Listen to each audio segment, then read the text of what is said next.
Hi friends, എല്ലാ പ്രിയ കൂട്ടുകാർക്കും പുതിയൊരു വീഡിയോയിലേക്ക് സ്വാഗതം. ഇന്ത്യയും ഇംഗ്ലണ്ടും തമ്മിലുള്ള രണ്ടാം ടെസ്റ്റിൻ്റെ 4-ാം ദിവസം 221 റൺസ് ലീഡുമായി ബാറ്റിംഗ് പുനരാരംഭിച്ച ഇന്ത്യക്ക് KL രാഹുലും കരുൺ നായരും ചേർന്ന് വളരെ അച്ചടക്കത്തോടുകൂടിയുള്ള പ്രതിരോധിച്ചുള്ള ഒരു ഇന്നിങ്സാണ് കെട്ടിപ്പടുക്കാൻ ശ്രമിച്ചത്. KL രാഹുലും കരുൺ നായരും പതുക്കെ പ്രതിരോധിച്ച് മുന്നോട്ട് പോയിക്കൊണ്ടിരുന്നു. 96 റൺസ് ആയപ്പോൾ കരുൺ നായർ നിർഭാഗ്യവശാൽ പുറത്തായി. 26 റൺസ് എടുത്താണ് അദ്ദേഹം പുറത്തായത്. KL രാഹുലിന് കൂട്ടായി ശുഭ്മാൻ ഗിൽ, ക്യാപ്റ്റൻ ശുഭ്മാൻ ഗിൽ എത്തി. പതുക്കെ സ്കോർ മുന്നോട്ട് പോയിക്കൊണ്ടിരുന്നു. KL രാഹുൽ തൻ്റെ 50 പൂർത്തിയാക്കി. 126 റൺസ് ആയപ്പോൾ അദ്ദേഹവും നിർഭാഗ്യവശാൽ 55 റൺസ് എടുത്ത് പുറത്തായി. പിന്നീട് ആദ്യ ടെസ്റ്റിലെ ഇന്ത്യൻ ഇന്നിങ്സിലെ ഹീറോയായ ഋഷഭ് പന്ത്, 2 ഇന്നിങ്സിലും സെഞ്ചുറി നേടിയ ഋഷഭ് പന്ത് ക്യാപ്റ്റന് കൂട്ടായി എത്തി. അതോടുകൂടി ഇന്ത്യയുടെ സ്കോറിങ്ങിന് തേർഡ് ഗിയർ വീണ രീതിയായിരുന്നു. പ്രത്യേകിച്ച് ഋഷഭ് പന്ത് തകർത്തടിച്ച് മുന്നോട്ട് പോയിക്കൊണ്ടിരുന്നു.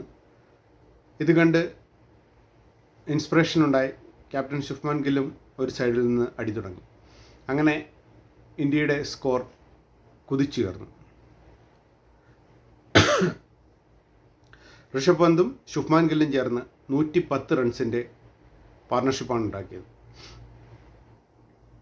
110 റൺസ് ശുഭ്മാൻ ഗില്ലും ഋഷഭ് പന്തും ചേർന്ന് പാർട്ണർഷിപ്പ് ഉണ്ടാക്കി.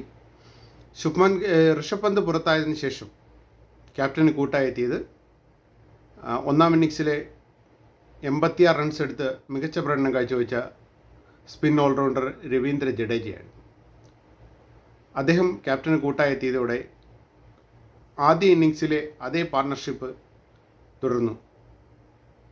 എടുത്തു പറയേണ്ട മാറ്റം എന്ന് പറയുന്നത് ശുഭ്മാൻ ഗിൽ ടോപ്പ് ഗിയറിലേക്കും രവീന്ദ്ര ജഡേജ പ്രതിരോധിച്ച് കളിക്കാനും തുടങ്ങി. ക്യാപ്റ്റന് മികച്ച പിന്തുണ നൽകി അദ്ദേഹം നല്ലൊരു പാർട്ണർഷിപ്പിന് കൂട്ടായി ശുഭ്മാൻ ഗില്ലിനൊപ്പം നിന്നു. ആദ്യ ഇന്നിങ്സിൽ ഡബിൾ സെഞ്ചുറി നേടിയ 269 റൺസ് നേടിയ ക്യാപ്റ്റൻ രണ്ടാം ഇന്നിങ്സിൽ തൻ്റെ 8ാം സെഞ്ചുറിയും ടെസ്റ്റ് ക്രിക്കറ്റിലെ തൻ്റെ 8ാം സെഞ്ചുറിയും പൂർത്തിയാക്കി. അവിടെ കൊണ്ട് തീർന്നില്ല. ജഡേജയെ കൂട്ടുപിടിച്ച് അദ്ദേഹത്തിൻ്റെ സ്കോർ 150-നും കടന്നു. 161 റൺസാണ് ക്യാപ്റ്റൻ ശുഭ്മാൻ ഗിൽ 4-ാം ദിവസം നേടിയത്. ക്യാപ്റ്റന് നല്ല തകർപ്പൻ പാർട്ണർഷിപ്പ് നേടാൻ കൂട്ടായി നിന്ന് രവീന്ദ്ര ജഡേജ 69 റൺസും എടുത്തു. 607 റൺസിൻ്റെ ലീഡ് നിർത്തിക്കൊണ്ട് ഇന്ത്യ ഡിക്ലെയർ പ്രഖ്യാപിച്ചു.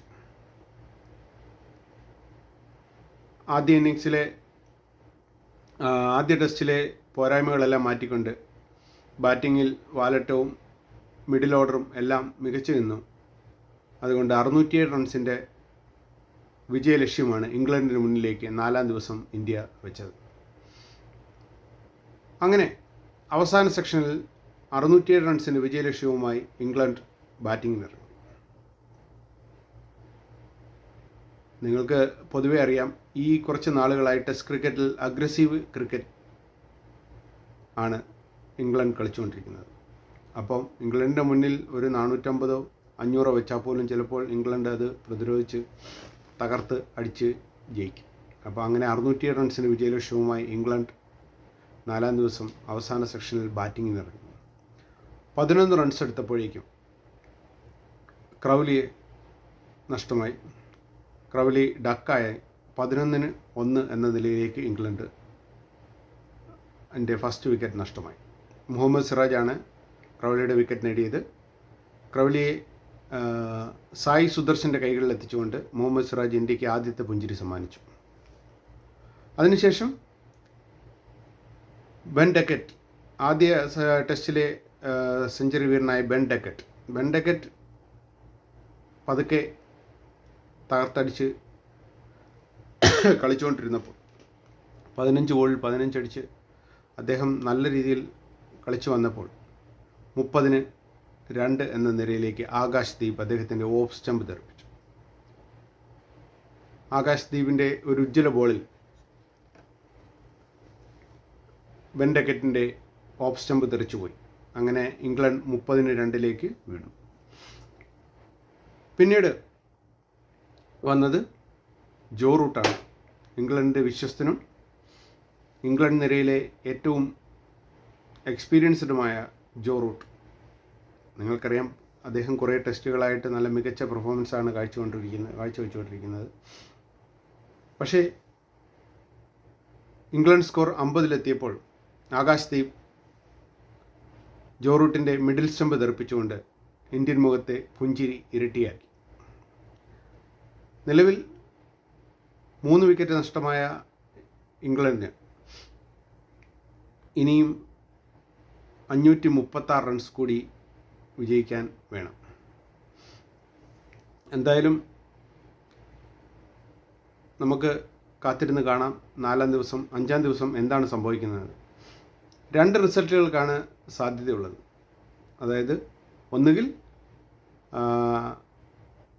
ഇന്ത്യ ജയിക്കും, അല്ലെങ്കിൽ ടെസ്റ്റ് ഡ്രോ ആവും. അപ്പം ഇന്ത്യ ശ്രമിക്കുന്നത് എത്രയും പെട്ടെന്ന്, അതായത് 5-ാം ദിവസത്തെ ആദ്യ സെക്ഷനുകളിൽ 2-3 വിക്കറ്റുകൾ ഇട്ടാൽ ഇംഗ്ലണ്ടിനെ പ്രതിരോധത്തിൽ ആഴ്ത്താം എന്ന് വിചാരിച്ചാണ് ഇന്ത്യ ഇറങ്ങുന്നത്. എന്നാൽ ഇംഗ്ലണ്ട് നല്ല പാർട്ണർഷിപ്പുകൾ പടുത്തുയർത്തി കളി ഡ്രോയിലേക്ക് കൊണ്ടുപോകാം എന്ന പ്രതീക്ഷയോടെയായിരിക്കും 5-ാം ദിവസം ഇറങ്ങുന്നത്. ശുഭ്മാൻ ഗിൽ പുതിയൊരു റെക്കോർഡും തീർത്തിരിക്കുകയാണ്. അതായത് ഒരു ടെസ്റ്റ് മത്സരത്തിൽ ഏറ്റവും കൂടുതൽ റൺസ് നേടുന്ന താരം എന്നതിൽ 2-ാം സ്ഥാനത്തേക്ക് അദ്ദേഹം എത്തിച്ചേർന്നിരിക്കുകയാണ്. ഗ്രഹാം ഗൂച്ച്, ഇംഗ്ലണ്ടിൻ്റെ മുൻ ഓപ്പണറായ ഗ്രഹാം ഗൂച്ച് ഇന്ത്യക്കെതിരെ 1990 ഇന്ത്യക്കെതിരെ നേടിയ 456 റൺസാണ് മുൻപത്തെ റെക്കോർഡ്. 456 ഇതിനു മുമ്പുള്ള റെക്കോർഡ്. ശുഭ്മാൻ ഗിൽ 430 എടുത്ത് 2-ാം സ്ഥാനത്ത് നിൽക്കുന്നു.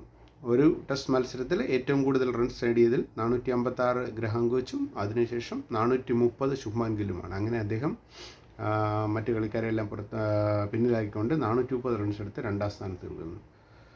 എന്തായാലും നമുക്ക് കാത്തിരുന്ന് കാണാം ഫ്രണ്ട്സ്, 5-ാം ദിവസം എങ്ങനെയാകുമെന്ന്. Bye friends.